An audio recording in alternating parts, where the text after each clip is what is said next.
On January 4th, an automobile accident occurred at the intersection of 202A Street and 72nd Avenue in Langley, British Columbia between a compact car driven by Mr. Hayes and a tractor-trailer driven by Mr. Klassen. At the intersection, the truck driver had a flashing yellow light, while the car had a flashing red light. Neither driver claims responsibility for the accident. The car driver, Mr. Hayes, claims to have made a stop at the light before accelerating and entering the intersection, and that Mr. Klassen did not slow down prior to the collision. So basically, what I was thinking of is, heck, I can't believe you've done this. The truck driver, Mr. Klassen, claims to have been braking before the collision, and that Mr. Hayes did not stop at the flashing red light.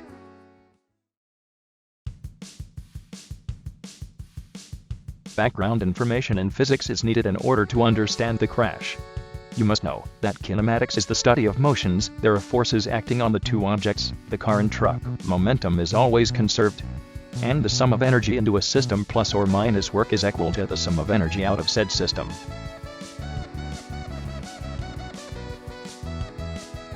In order to find the coefficient of friction of the car, we start by making an F-net statement. In the crash details, it is stated that the force needed to keep the car moving at a constant velocity is 100 newtons. Using this information, we know only two forces are acting upon the car in the horizontal direction, the 100 Newton applied force and the force of friction. From there, break the force of friction down into μmg. Find the force of gravity acting on the tires, then have 100 divided by that number to find the coefficient of friction. To find the coefficient of friction for the truck, you only need to multiply the car's coefficient of friction by 0.70, as the crash details state that the truck's coefficient of friction is 70% of the car's.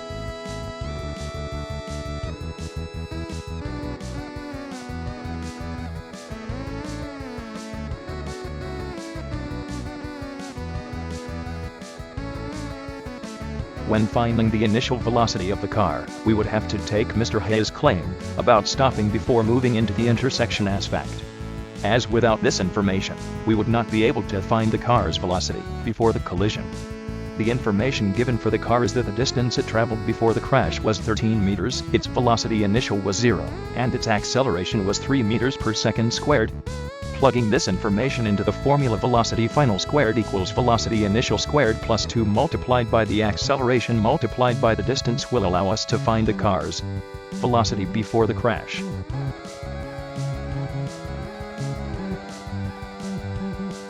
The truck's velocity right before the crash is given in the crash details.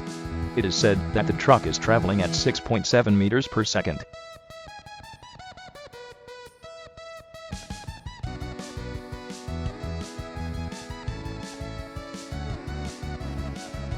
To find the velocity of the car just after the collision, we must first start by making an F-net statement so that we may find the deceleration of the car. With the force of friction acting against the car's motion, it would be negative in the F-net statement. This then causes the acceleration to become negative as well. Now we create a kinematics equation with the information given.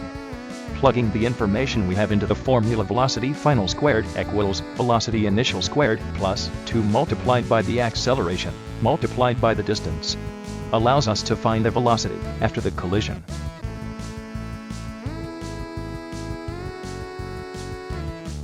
In order to find the velocity of the truck after the collision, we must assume that the force needed to keep the tires moving at a constant velocity is 70% of the force need for the car's tires.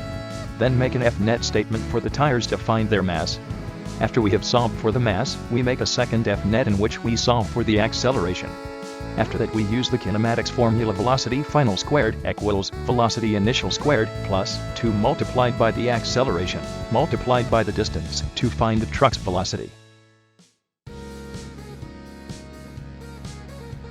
The collision was inelastic as friction was involved in the loss of energy. This is seen when solving for the momentum of the two objects. As always, momentum is always conserved, so when the final velocities for both vehicles are 0, it means that there is energy lost in the system.